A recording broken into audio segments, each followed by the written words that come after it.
मंच पर बैठे हुए कांग्रेस के मेरे सब साथी, किन किन का नाम लूंगा?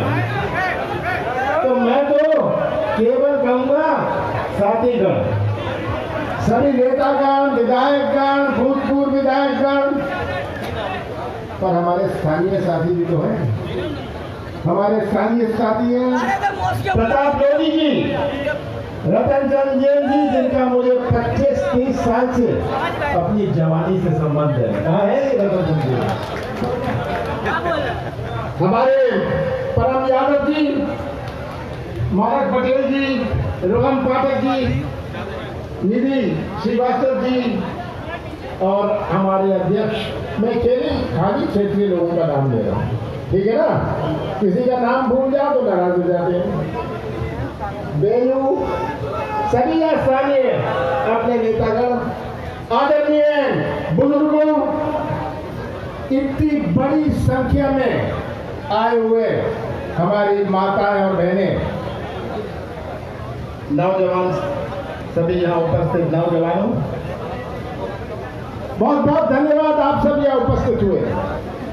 मैं तो बुंदेलखंड की इस पावन भूमि को प्रणाम करता हूँ। बुंदेलखंड और दमोह हमारे देश की संस्कृति का प्रतीक है। हमारे देश की संस्कृति, भारत की संस्कृति जोड़ने की संस्कृति है। हम दिल जोड़ते हैं, संबंध जोड़ते हैं, रिश्ता जोड़ते हैं। कोई ऐसा देश है पूरे विश्व में जहां इतने धर्म है, इतनी जातियां, इतनी भाषाएं हैं, इतने देवी देवता हैं, इतनी विभिन्नता, इतनी अनेकता, ऐसा कोई देश विश्व में नहीं है। हम यहाँ से दक्षिण जाते हैं तो हमारा पजामा और धोती भी लुंगी बन जाती है। हमारे माता और बहनों का साड़ी पहनने का तरीका भी बदल जाता है। और अपना देश जो आज एक झंडे के नीचे खड़ा है, इसलिए खड़ा है कि हमारे देश की संस्कृति जोड़ने की संस्कृति है। आप सब आए हैं, आप इस संस्कृति पर विश्वास रखते हैं, यही भारत की पहचान है। विश्व में जब बाकी देश भारत की ओर देखते हैं, ताज्जुब से देखते हैं कि ऐसा देश, इतनी विभिन्नता, एक झंडे के नीचे खड़ा है, इतनी जातियां, इतनी भाषाएं, ये भारत की महानता है। और आज ये चुनाव में मैं तो आपसे बड़ी थोड़ी बात करने आया हूं। ये चुनाव उपचुनाव नहीं, ये चुनाव किसी उम्मीदवार का नहीं है। आप तो इस चुनाव में तय करेंगे कौन से रास्ते में जाना है, क्या हमें इस संस्कृति के रास्ते में जाना है या हमें इस सौदेबाजी के रास्ते में जाना है। मैं तो माफी मांगता हूं आपसे, मैं तो माफी मांगता हूं कि 2018 में कांग्रेस ने एक ऐसा उम्मीदवार चुना, हमारी पहचान नहीं थी कि ऐसा होने जाएगा। बाबा साहब अंबेडकर ने संविधान बनाया, बाबा साहब अंबेडकर ने संविधान बनाया, ऐसा संविधान बनाया जो विश्व में प्रसिद्ध है। बाकी देशों ने, हमारे अफ्रीका के देश हुए, उन्होंने भारत की संविधान की नकल करी। बाबा साहब अंबेडकर ने अपने सपने में नहीं सोचा था कि ऐसी कोई परिस्थिति बनेगी। उन्होंने प्रावधान रखा, किसी विधायक का निधन हो जाए उपचुनाव होगा। उन्होंने प्रावधान रखा कि लोकसभा का, अगर लोकसभा के चुनाव किसी सदस्य का निधन हो जाएगा, उपचुनाव होगा।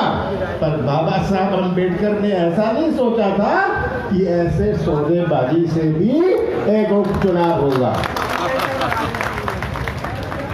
हम भी आपके पास आए थे 2.25 साल पहले, मैंने आपसे निवेदन किया था कि कांग्रेस को वोट दो, कांग्रेस के उम्मीदवार को वोट दो, हम मध्य प्रदेश को ऐसी सरकार देंगे।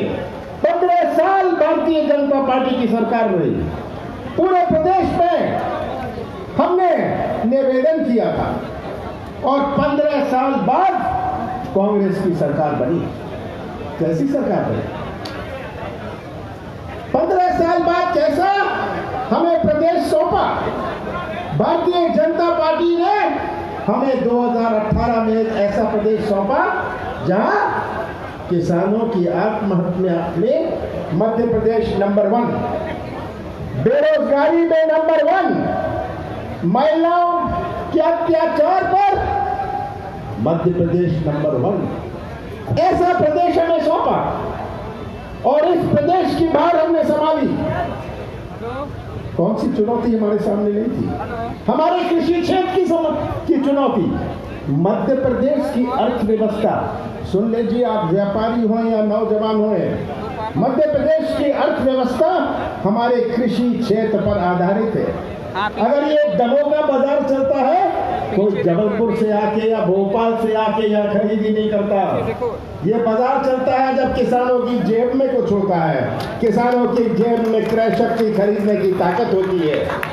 किसान का बच्चा, उसके परिवार के बच्चे अच्छी पढ़ाई कर सकते हैं जब किसान की जेब में कुछ पैसा हो। हमारी अर्थव्यवस्था कृषि क्षेत्र पर आधारित है। सबसे बड़ी चुनौती थी हमारी, ऐसी चुनौती थी किसान का जन्म कर्जे में, किसान की मृत्यु कर्जे में। और नौजवानों, आज का नौजवान की अपनी सोच है। हमारे बुजुर्गों की दुनिया तो कुछ और थी। अगर याद रखना, तेरी दुनिया और तेरे बेटे की दुनिया में बहुत अंतर है। आज का नौजवान तो इंटरनेट से जुड़ा है। आज का नौजवान जो आप उसे ज्ञान देते थे, ये आपको ज्ञान देने के लिए तैयार है। पर आज का भटकता हुआ नौजवान, जिसके सामने कोई उपाय नहीं, आज का नौजवान जो मध्य प्रदेश का निर्माण करेगा, भविष्य में हमारे देश का निर्माण करेगा, उसका क्या भविष्य सुरक्षित कैसे रखेगा? ये चुनौती थी कि हमारे नौजवानों को व्यवसाय का मौका कैसे मिले, हमारे नौजवान को रोजगार का मौका कैसे मिले, हमारे प्रदेश में निवेश कैसे आए। ये चुनौती थी। कोई मंदिर या मस्जिद में जाके रोजगार नहीं बनने वाला, ये तो निवेश आएगा। अगर योजनाएं आएंगी, आर्थिक गतिविधि बढ़ेगी। ये सड़क बनती है, ये ओवरब्रिज बनता है, ये तो बन जाता है, आवागमन की सुविधा हो जाती है, पर इससे मजदूरी भी तो मिलती है, इससे किसी की गाड़ी चलती है, किसी का ट्रैक्टर चलता है, इससे आर्थिक गतिविधि बनती है। तो ये चुनौती थी कि हम नौजवानों का भविष्य, यही नौजवान जो हमारा भविष्य है, इनका भविष्य कैसे सुरक्षित है। इस बात के साथ हमने प्रदेश संभाला, किसानों के कर्जा माफ की नीति बनाई। कौन सा पाप हमने किया? 15 महीने की सरकार थी, 2.5 महीने गए लोकसभा आचार संहिता में, एक महीना तो गया सौदेबाजी में।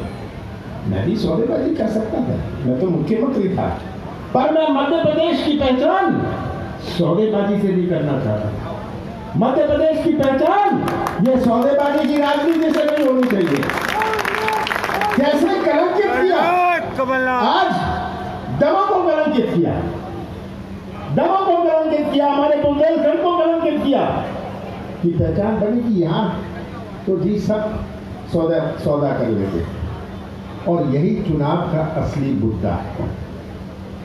हमने 15 महीनों में, जिसमें से 11 महीने काम के थे, एक नई पहचान मध्य प्रदेश की बने, एक नई पहचान मध्य प्रदेश की बने। विश्वास हो, आप भी उस दुकान में जाते हैं जब विश्वास होता है। मैंने सीमेंट की फैक्ट्रियों को कहा दमोह जाइए, आप जानते हैं इंडिया सीमेंट के लोग आए कि यहाँ सीमेंट की फैक्ट्री लगी, सीमेंट की फैक्ट्री क्या होगा? 1000 ट्रक लगेगी, 1000 ट्रक में 4 लोग हों, 5 लोग हों, 5000 लोगों को फायदा होगा। ये मेरी सोच थी। क्या मध्य प्रदेश की पहचान माफिया से होगी? मैंने माफिया से युद्ध छेड़ा। मैंने कहा शुद्ध का युद्ध, हर मिठाई में मिलावट। मैंने कहा मैं शुद्ध का युद्ध करूंगा, किसी की नहीं सुनूंगा। ये माफिया के खिलाफ मध्य प्रदेश में हमने अभियान छेड़ा। मध्य प्रदेश की पहचान माफिया से नहीं हो सकती। मध्य प्रदेश की पहचान तो हमारा सरल स्वभाव है, हमारा भोला भाला कम है, हमारी मेहनत है। ये मध्य प्रदेश की पहचान है और इसी से निवेश आएगा। यही मैंने अपनी नीति और नियत का परिचय दिया। नियत और नियत का परिचय दिया। कौन सा गुना किया मैंने? पेंशन की बात आई, किसानों की बात आई, बिजली की बात आई, कौन सी गलती करी है? ये आज प्रश्न आप सबके सामने है। और भारतीय जनता पार्टी, शिवराज सिंह जी तो आएंगे, वो तो कहते रहे कोई कर्जा नहीं माफ हुआ। विधानसभा में कहना पड़ा कि लगभग 27 लाख लोगों का कर्जा माफ हुआ है, उनको कहना पड़ा। शिवराज जी की तो का खाना हजम नहीं होता जब जिस दिन वो झूठ ना बोले, झूठ पर झूठ। अब कितनी घोषणाएं, मुझे तो ताज्जुब होता था कि 15 साल में इन्होंने हजारों, लगभग 12,000 घोषणाएं कर दी। अब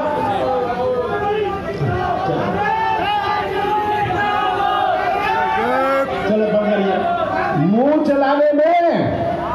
चलाने में और प्रदेश चलाने में अंतर तो होता है ना। तो शिवराज जी आप गुमराह, ये कलाकारी की राजनीति। मोदी जी को देखिए, याद है प्रधानमंत्री बनना चाहते थे, 2 करोड़ नौजवानों को रोजगार मिलेगा 2014 के चुनाव में, याद है ना? 15 लाख रुपए, क्या क्या बात नहीं कही। 2019 के चुनाव में मोदी जी ने नौजवान की बात नहीं करी, किसान की बात नहीं करी, जिसका कहते थे 50% नफा होगा। किसकी बात करी? राष्ट्रवाद की, पाकिस्तान की। अब ये हमें पाठ पढ़ाएंगे राष्ट्रवाद का, कांग्रेस को पाठ पढ़ाएंगे राष्ट्रवाद का। मैं तो पूछता हूं इनसे, बीजेपी वालों से, आपका एक स्वतंत्र संग्राम सेनानी का आप नाम नहीं ले सकते और आप राष्ट्रवाद का पाठ पढ़ाते हो देश को। ये आपको भारतीय जनता पार्टी की ध्यान मोड़ने की राजनीति समझनी है। शिवराज जी आएंगे, कहेंगे ये घोषणा मैं करता हूं, या मेडिकल कॉलेज की करता हूं। उनसे तो छतरपुर का तो आप हाल जानते हैं, पूछ लीजिएगा आपने कितने मेडिकल कॉलेज हैं, कुछ बुलवा लेना। घोषणा करते जाएंगे। ये कलाकारी की राजनीति आपको पहचाननी है। नौजवानों, आपको पहचाननी है, क्योंकि ये आपका भविष्य है। मोदी जी जब कोविड हुआ, आज 25 मार्च है, 25 मार्च को पूरा लॉकडाउन शुरू हुआ था। मुझे तो ताज्जुब हुआ जब मोदी जी ने कहा 20 लाख करोड़ रुपए, याद है 20 लाख करोड़ रुपए मैं दूंगा। मैंने कहा 20 लाख करोड़ रुपए को लिखते कैसे हैं ये मोदी जी, ये बता दे। 20 लाख करोड़ रुपए आज किसी के पास 20 रुपए आए? मोदी जी आज इसकी बात नहीं करेंगे, मोदी जी आज इसकी बात नहीं करेंगे। ध्यान मोड़ने की राजनीति में ये माहिर है और यही इनकी भारतीय जनता पार्टी की राजनीति आपको समझनी है। कानून लिया है किसानों का, किसान मान नहीं रहा कानून, किसान कानून मान नहीं रहा। डॉक्टर आपके घर में आ रहा, कह रहा मैं इलाज करूंगा। अरे मोदी जी आपका इलाज हम नहीं चाहते, ये निजीकरण करना आपको समझना है। किसान को तो नुकसान होगा, पर दमों के व्यापारियों का क्या नुकसान है? समझ जाइए दमों के लोग, ये काला कानून क्या है, हम क्यों विरोध करते हैं? निजीकरण। कोई भी बड़ा उद्योगपति आएगा, उसको मंडी का दर्जा दे दिया जाएगा, मंडी का दर्जा दे दिया जाएगा। और ये बड़ा उद्योगपति जाएगा किसान के पास, समर्थन मूल्य 3,000 रुपए या 2,000 रुपए कहेगा, 1,700 रुपए ले और घर बैठ। किसान को तो निकालना है। जो समर्थन मूल्य मिलने की संभावना भी थी वो गई। समर्थन मूल्य तो कांग्रेस ने शुरुआत करी थी, कांग्रेस ने फूड कॉर्पोरेशन ऑफ इंडिया बनाया था। कांग्रेस चाहती थी कि हम समर्थन मूल्य दें, इंदिरा गांधी जी ने एक कानून बनाया। और आज जो संभावना थी, संभावना है समर्थन मूल्य के, ये गए निजीकरण। दूसरा कानून ठेके की खेती, या अपने किसान को गुजारे की राजनीति करते हैं। और किसान को क्या चाहिए? बीज चाहिए और खाद चाहिए। बीज और खाद तो उद्योगपति ले जाएंगे, कहेंगे भाई बोनी का समय आ गया, क्या बीज और खाद है? किसान कहेगा नहीं है, कहेगा करो मेरी मजदूरी, ये ठेके की राजनीति कर, ठेके की खेती कर लो। ये दूसरा कानून बंधुआ बन जाएगा। तीसरा कानून है, पहले तो स्टॉक लिमिट होता था, कोई बड़े बड़े व्यापारी उद्योगपति इससे ज्यादा माल इकट्ठा नहीं कर सकते, स्टॉक नहीं कर सकते। अब छूट, दमों में आएंगे, खरीद लेंगे, जब बाजार में कमी पड़ेगी बेच देंगे। ये 3 कानून। तो मोदी जी जो कहते थे किसानों को 50% नफा होगा, ये नफा ये 3 कानून का समय।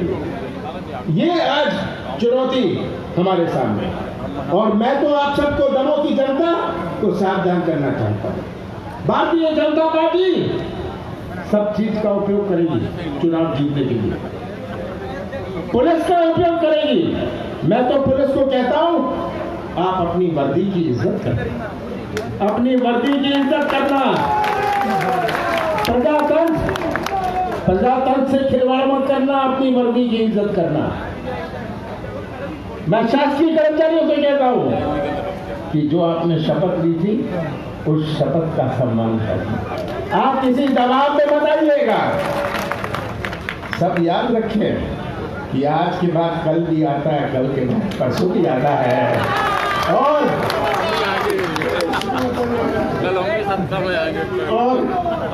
अंत में हमारे उम्मीदवार हैं अजय टंडन जी। इनको इनका परिचय देने को आवश्यकता नहीं, ये इनका परिचय मुझे देना नहीं, पर एक बात मैं आपको कहने आया हूं, इसको मैं उपचुनाव नहीं मानता। जो आप अजय टंडन को वोट देंगे, याद रखिएगा आप कमलनाथ को वोट देंगे। ये उपचुनाव देश को संदेश देगा, ये उपचुनाव देश को संदेश देगा कि बुंदेलखंड और दमों की जनता सब कुछ स्वीकार कर लेगी, गरीबी स्वीकार कर लेगी, कष्ट स्वीकार कर लेगी, पर ये सौदेबाजी की राजनीति स्वीकार नहीं करेगी। ये आप प्रदेश को, और मुझे पूरा विश्वास है कि आप ये जो तस्वीर है, ये तस्वीर आप देखेंगे। जहां तक मेरा सवाल है, मैं दमों के लोगों को एक ही बात कहना चाहता हूं, जो अधिकार छिंदवाड़ा के लोगों का मेरे ऊपर है, वही अधिकार हमारे दमों का मेरे ऊपर रहेगा। और मैं जिम्मेदारी लूंगा। रतन चंद जी, ये अपना अजय टंडन जी को लेंगे, पर हम कंधे से कंधा मिलाकर हम एक नया इतिहास शुरू करेंगे। और मुझे पूरा विश्वास है, आप जो यहाँ आए हैं, हमारी माताएं बहनें आई हैं, भाई आए हैं, अगर आप सबने अपनी कमर ठान ली तो कोई नहीं रोक सकता। दमों का झंडा मध्य प्रदेश की विधानसभा में लहराएगा। आप सबका बहुत बहुत धन्यवाद।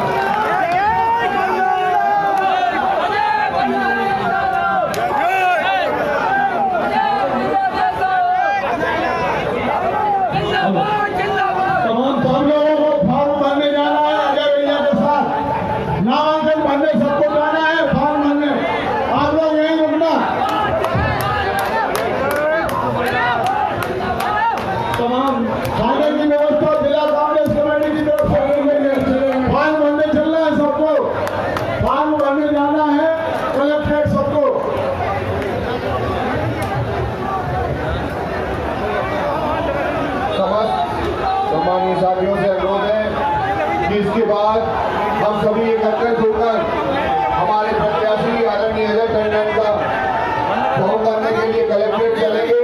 इसलिए कोई अभी कहीं नहीं जाएगा। नामांकन के बाद आपके भोजन की व्यवस्था जिला कांग्रेस कार्यालय में की गई है। वादे किए गए वे दफे अब कितनों आदमी सरकार से देखे वाली बात चुनाव से हम जोड़त रहे जयराम जी के भैया करके जाएंगे आप लोग सभी लोग। चल गई हो भाई साहब। मेरी कहवत प्रार्थना है कि सभी लोग यहाँ से सीधा करके